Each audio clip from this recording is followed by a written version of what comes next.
ਇੱਕ ਮੁਲਕ ਹੈਗਾ ਸੀ। ਉਸ ਮੁਲਕ 'ਚ ਇੱਕ ਗੁਰੂ ਔਰ ਉਹਦਾ ਚੇਲਾ ਉਹਦੇ ਨਾਲ ਦੋਵੇਂ ਇਕੱਠੇ ਰਹਿੰਦੇ ਸਨ ਤੇ ਬੜੀ ਅੱਛੀ ਜ਼ਿੰਦਗੀ ਗੁਜ਼ਾਰ ਰਹੇ ਸਨ। ਇੱਕ ਦਿਨ ਉਹਨਾਂ ਆਪਸ 'ਚ ਮਸ਼ਵਰਾ ਕੀਤਾ। ਉਹਨੇ ਕਿਹਾ ਯਾਰ ਕਿਧਰੇ ਸੈਰ ਕਰਨ ਚੱਲੀਏ ਆਪਾਂ ਦੋਨੋਂ और किधरे थोड़ा सा टुर फिर आइए अपने दिल ਨੂੰ ਕਿਵੇਂ ਲੋਕ ਜਾਂਦੇ ਨੇ ਬਾਹਰਲੇ ਮੁਲਕਾਂ 'ਚ ਕਾਫੀ ਕੰਟਰੀਆਂ 'ਚ ਸੈਰ ਕਰਨ ਚੱਲਦੇ ਨੇ। ਉਹ ਦੂਸਰੇ ਮੁਲਕ 'ਚ ਚਲੇ ਗਿਆ ਸੈਰ ਕਰਨ ਵਾਸਤੇ ਤੇ ਉੱਥੇ ਨਾ ਕਿਹੜੀ ਚੀਜ਼ ਸੀ ਕੋਈ ਵੀ ਚੀਜ਼ ਖਰੀਦਦੇ ਸਨ ਸਾਰਿਆਂ ਦਾ ਇੱਕ ਰੇਟ ਸੀ।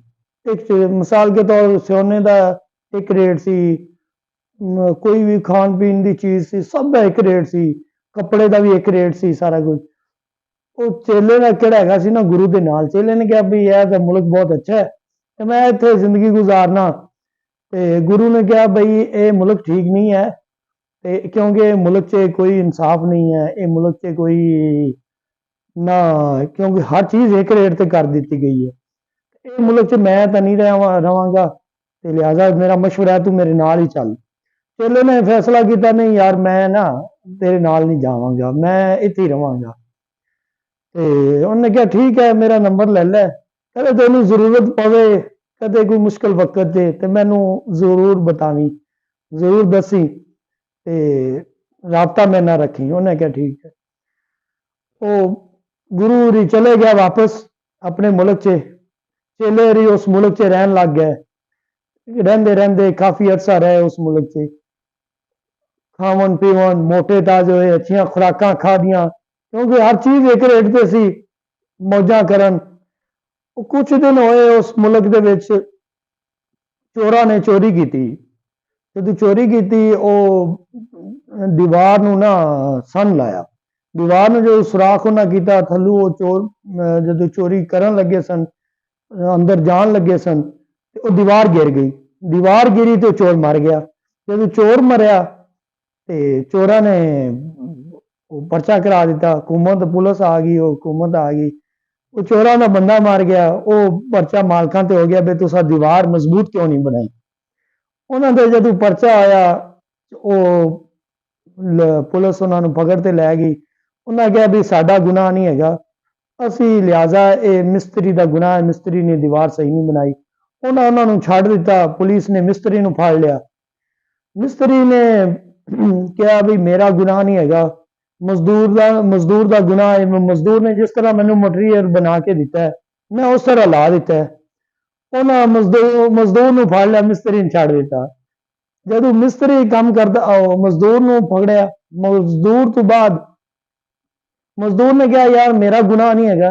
ਇੱਥੇ ਇੱਕ ਬੰਦਾ ਸੀ ਹਾਥੀ ਲੈ ਕੇ ਗੁਜ਼ਰ ਰਿਹਾ ਸੀ ਤੇ ਹਾਥੀ ਬੜਾ ਖੂਬਸੂਰਤ ਸਜਾਇਆ ਹੋਇਆ ਸੀ ਬੜਾ ਪਿਆਰਾ ਸੀ ਤੇ ਮੈਂ ਉਹਦੇ ਖਿਆਲੇ ਲੱਗ ਗਿਆ ਉਹਦੇ ਧਿਆਨ 'ਚ ਲੱਗ ਗਿਆ ਤੇ ਮੈਂ ਕੋਈ ਗਿਣੇ ਨਹੀਂ ਵੀ ਕਿਤਨੇ ਬਾਟੇ ਜਾਂ ਕਿਤਨੇ ਉਹ ਰੇਤ ਦੇ ਵਿੱਚ ਪੈ ਗਏ ਨੇ ਤੇ ਉਹ ਇਸ ਤਰ੍ਹਾਂ ਨਾ ਕਿਹੜਾ ਹਿਸਾਬ ਕਿਤਾਬ ਆਊਟ ਹੋ ਗਿਆ ਤੇ ਮੈਂ ਇਸ ਤਰ੍ਹਾਂ ਮਾਲ ਬਣਾਇਆ ਤੇ ਮੈਨੂੰ ਨਹੀਂ ਪਤਾ ਵੀ ਇਹ ਕਿਸ ਤਰ੍ਹਾਂ।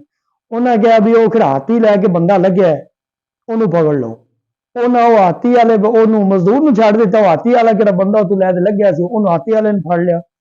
ਹਾਥੀ ਨੂੰ ਫੜਿਆ ਹਾਂ ਬਈ ਇਹ ਤੂੰ ਲੈ ਕੇ ਲੱਗਿਆ ਹੁਣ ਤੇਰੇ ਤੇ ਕਤਲ ਦਾ ਕੇਸ ਕਰਨਾ। ਹਾਥੀ ਵਾਲੇ ਨੇ ਕਿਹਾ ਬਈ ਮੈਂ ਨਾ ਲਿਹਾਜ਼ਾ ਮੇਰਾ ਇਹ ਗੁਨਾਹ ਨਹੀਂ ਹੈਗਾ ਇਹ ਮੈਂ ਹਾਥੀ ਕਹਿੰਦੇ ਕਾਰੀਗਰ ਕੋਲ ਲੈ ਗਿਆ ਸਾਂ ਇਹਨੂੰ ਹਾਰ ਸ਼ਾਰ ਮਾਲੇ ਸ਼ਾਲੇ ਉਹਨੇ ਕਿੰਨੇ ਨੂੰ ਸਜਾਇਆ। ਉਹਨੇ ਇਤਨਾ ਖੂਬਸੂਰਤ ਸਜਾਇਆ ਸੀ ਵੀ ਕਿਹੜਾ ਲੋਕ ਇਹਦੇ ਬਿਨੇ ਵੇਖਦਾ ਸੀ ਉਹ ਦੇਖਦਾ ਹੀ ਰਹਿ ਜਾਂਦਾ ਸੀ। ਤੇ ਉਹਨਾਂ ਕਿਹਾ ਵੀ ਉਹ ਕਿਹੜਾ ਕਾਰੀਗਰ ਹੈ ਉਹ ਮੇਰੇ ਨਾਲ ਚਲੋ। ਉਹਨਾਂ ਹਾਥੀ ਵਾਲੇ ਨੂੰ ਹਾਥੀ ਮਾਲਕ ਨੂੰ ਛੱਡ ਦਿੱਤਾ। ਉਹ ਕਾਰੀਗਰ ਨੂੰ ਫੜ ਲਿਆ ਹਾਂ ਬਈ ਤੇਰੇ ਤੇ ਕੇਸ ਪੈਂਦਾ ਬੰਦਾ ਮਰਿਆ। ਤੇ ਉਹ ਕਿਹੜਾ ਬੰਦਾ ਹੈਗਾ ਸੀ ਸੁਨਿਆਰਾ ਹੈਗਾ ਸੀ ਕਿੰਨੇ ਉਹਨੂੰ ਸਜਾਇਆ ਸੀ ਉਹਨੂੰ ਕਿਹੜੇ ਹਾਰ ਸ਼ਾਰ ਸੋਨੇ ਦੇ ਪਾਏ ਸਨ। ਉਹ ਹੈਗਾ ਸੀ ਕਮਜ਼ੋਰ ਪਤਲਾ ਸੀ ਬਹੁਤ ਜ਼ਿਆਦਾ ਤੇ ਕਿਹੜਾ ਉਹ ਫੰਦਾ ਸੀ ਮੌਤ ਦਾ ਉਹਦੇ ਉਹ ਪੂਰਾ ਨਹੀਂ ਆਉਂਦਾ ਸੀ ਵੀ ਬਹੁਤ ਕਾਫੀ ਕਮਜ਼ੋਰ ਸੀ। ਉਹਨਾਂ ਕਿਹਾ ਬਈ ਬੰਦਾ ਹੀ ਮਾਰਨਾ ਹੈ ਤੇ ਹੋਰ ਇਹਨੂੰ ਛੱਡ ਦਿਓ ਕਿ ਬੰਦਾ ਫੜ ਕੇ ਮਾਰ ਦਿਓ ਹੋਰ ਮਾਰ ਦਿਓ ਬੰਦਾ ਹੀ ਮਾਰਨਾ ਬੰਦੇ ਦੇ ਬਦਲੇ ਬੰਦਾ ਹੀ ਮਾਰਨਾ। ਉਹਨਾਂ ਨੂੰ ਛੱਡ ਦਿੱਤਾ। ਉਹ ਚੇਲੇ ਹੋਰੀ ਵਾਹ ਖਾਦੇ ਪੀਤੇ ਹੋਏ ਸਨ ਮੋਟੇ ਤਾਜ਼ੇ ਸਨ। ਉਹਨੂੰ ਪੁਲਿਸ ਨੇ ਫੜ ਲਿਆ ਵੀ ਆਹ ਬੰਦਾ ਵਾਵਾ ਫਿਰਦਾ ਮੋਟਾ ਤਾਜ਼ਾ ਤੇ ਜਾਨ ਸ਼ਾਨ ਬਣੀ ਹੋਈ ਹੈ ਇਹਨੂੰ ਫੰਦਾ ਪੂਰਾ ਆ ਸੀ। ਉਹ ਫਾਂਸੀ ਵਾਲੇ ਫੰਦੇ ਵਿੱਚ ਉਹਨੂੰ ਟਾਈਮ ਹੋ ਗਿਆ ਵੀ ਇਤਨੇ ਟਾਈਮ ਤੇ ਵੀ ਤੁਹਾਨੂੰ ਫਾਂਸੀ ਹੋਣੀ ਹੈ। ਤੇ ਚੇਲੇ ਹੋਰਾਂ ਨੂੰ ਯਾਦ ਆਈ ਗੁਰੂ ਦੀ। ਚੇਲੇ ਹੋਰਾਂ ਕਾਲ ਕੀਤੀ ਗੁਰੂ ਨੂੰ ਤੇ ਆਪਣੇ ਉਸਤਾਦ ਨੂੰ, ਗੁਰੂ ਸਾਹਿਬ ਮੈਂ ਗਿਆ ਫਸ ਤੇ ਫਾਂਸੀ ਦਾ ਫੰਦਾ ਮੈਨੂੰ ਲੱਗਣ, ਮੇਰਾ ਗੁਨਾਹ ਵੀ ਨਹੀਂ ਹੈ, ਗਲਤੀ ਵੀ ਨਹੀਂ ਹੈ। ਗੁਰੂ ਨੇ ਕਿਹਾ ਸੀ ਮੈਂ ਤੈਨੂੰ ਕਿਹਾ ਸੀ ਨਾ ਬਈ ਇਹ ਮੁਲਕ ਠੀਕ ਨਹੀਂ ਹੈ ਤੇ ਇਹ ਮੁਲਕ 'ਚ ਤੂੰ ਨਾ ਰਹਿ। ਉਹਨੇ ਤੂੰ ਜ਼ਿਆਦਾ ਜ਼ਿੱਦ ਕੀਤੀ ਤੇ ਹੁਣ ਮੀਆਂ ਭੋਗ, ਚਲੋ ਮੀਆਂ ਮੈਂ ਨਾ ਉੱਥੇ ਆ ਸਾਂ ਜਿਸ ਦਿਨ ਤੈਨੂੰ ਫਾਂਸੀ ਹੋਈ ਨਾ, ਉਸ ਤੋਂ ਇੱਕ ਦਿਨ ਪਹਿਲੇ ਮੈਂ ਆ ਸਾਂ, ਤੂੰ ਪਰੇਸ਼ਾਨ ਨਾ ਹੋ, ਤੈਨੂੰ ਬਚਾ ਲੈ ਸਾਂ ਜਿਵੇਂ ਵੀ ਮੈਨੂੰ ਕੋਈ ਵੀ ਜੁਗਾੜ ਲਾਉਣਾ ਪਿਆ। ਇੱਕ ਦਿਨ ਪਹਿਲੇ ਹੋਇਆ, ਇੱਕ ਦਿਨ ਹੋਇਆ ਉਹ ਗੁਰੂ ਹੋਰੀ ਆ ਗਏ ਉਸ ਮੁਲਕ 'ਚ, ਉਹਦੇ ਕੋਲ ਆਏ, ਉਹਦੇ ਨਾਲ ਗੱਲ ਕੀਤੀ, ਗੱਲ ਕਰਦੇ ਸਾਰੀ ਸੂਰਤ ਹਾਲ ਪੁੱਛੀ ਵੀ ਇੰਜ ਇੰਜ ਬੰਦਾ ਮਰਿਆ ਤੇ ਇੰਜ ਇੰਜ ਇੰਜ, ਉਹਨਾਂ ਕਿਹਾ ਬੰਦਾ ਹੀ ਮਾਰਨਾ ਤੇ ਉਹਨੇ ਮੈਨੂੰ ਇਸ ਤਰ੍ਹਾਂ ਫਾਂਸੀ ਹੋਣ ਲੱਗੀ। ਉਹਨੇ ਕਿਹਾ ਨਾ ਜਿਸ ਟਾਈਮ ਫਾਂਸੀ ਹੋ ਸੀ ਨਾ ਤੇ ਤੂੰ ਫਾਂਸੀ ਦੇ ਫੰਦੇ ਨੂੰ ਫੜ ਤੇ ਕਵੀਂ ਬਈ ਮੈਂ ਗੱਲ 'ਚ ਪਾਣਾ ਤੇ ਮੈਂ ਕਵਾਂਗਾ ਤੇ ਮੈਂ ਪਾਣਾ, ਮੈਂ ਮਰਨਾ, ਆਪਾਂ ਇੱਕ ਦੂਜੇ ਤੇ ਬੱਖੀ ਪਾਵਾਂਗੇ ਤੇ ਰੋਲਾ ਪਾ ਸਕ ਬਈ ਮੈਂ ਮਰਨਾ। ਬਸ ਤੂੰ ਇੰਜ ਕਹਿੰਦਾ ਰਹਿਣਾ, ਤੂੰ ਫੁੱਲ ਜ਼ੋਰ ਲਾ ਕੇ ਇੰਜ ਮਹਿਸੂਸ ਕਰਾਣਾ ਵੀ ਮੈਂ ਮਰਨਾ। ਮੈਂ ਕਿਹਾ ਮੈਂ ਮਰਨਾ। ਉਹ ਇੱਕ ਦੂਜੇ ਨਾਲ ਇੰਜ ਉਹਨਾਂ ਜਦੋਂ ਟਾਈਮ ਹੋਇਆ, ਟਾਈਮ ਤੋਂ 5 ਮਿੰਟ ਪਹਿਲਾਂ ਉਹ ਲੜਨਾ ਉਹਨਾਂ ਸ਼ੁਰੂ ਕਰ ਦਿੱਤਾ। ਜਿਹੜਾ ਫਾਂਸੀ ਦੇਣ ਵਾਲਾ ਸੀ ਉਹਨੇ ਕਿਹਾ ਵੀ ਤੁਸੀਂ ਇਹ ਮੌਤ ਤੋਂ ਤਾਂ ਹਰ ਬੰਦਾ ਡਰਦਾ ਹੈ, ਤੁਸੀਂ ਕਿਉਂ ਇਹ ਫਾਂਸੀ ਦਾ ਫੰਦਾ ਜਾਂ ਕਿਉਂ ਇਹ ਆਦੇ ਕੋਲ ਇਹ ਮਰਨਾ ਚਾਹੁੰਦੇ ਜੀ। ਮੈਂ ਕਿਹਾ ਤੈਨੂੰ ਨਹੀਂ ਪਤਾ ਜਿਹੜਾ ਅੱਗੇ ਸਾਨੂੰ ਨਜ਼ਰ ਆ ਰਿਹਾ ਨਾ, ਅੱਗੇ ਕਿਹੜੀਆਂ ਸਾਨੂੰ ਹੂਰਾਂ ਮਿਲਣੀਆਂ ਨੇ ਜਿਹੜੀਆਂ ਨਜ਼ਰ ਆ ਰਹੀਆਂ, ਤੈਨੂੰ ਨਹੀਂ ਪਤਾ। ਤੇ ਉਹਨੇ ਕਿਹਾ ਗੱਡੀ ਐਸੀ ਦੀ ਤੈਸੀ, ਤੁਸੀਂ ਹੂਰਾਂ ਲੈ ਜਾਓ। ਉਹਨੇ ਆਲੇ ਗੱਲ 'ਚ ਪਾ ਲਿਆ, ਉਦੋਂ ਟਾਈਮ ਹੋ ਗਿਆ, ਉਹਨੇ ਛਿੱਕ ਦਿੱਤਾ, ਉਹ ਮਰ ਗਿਆ। ਉਹ ਚੇਲੇ ਹੋਰੀ ਬਚ ਗਏ।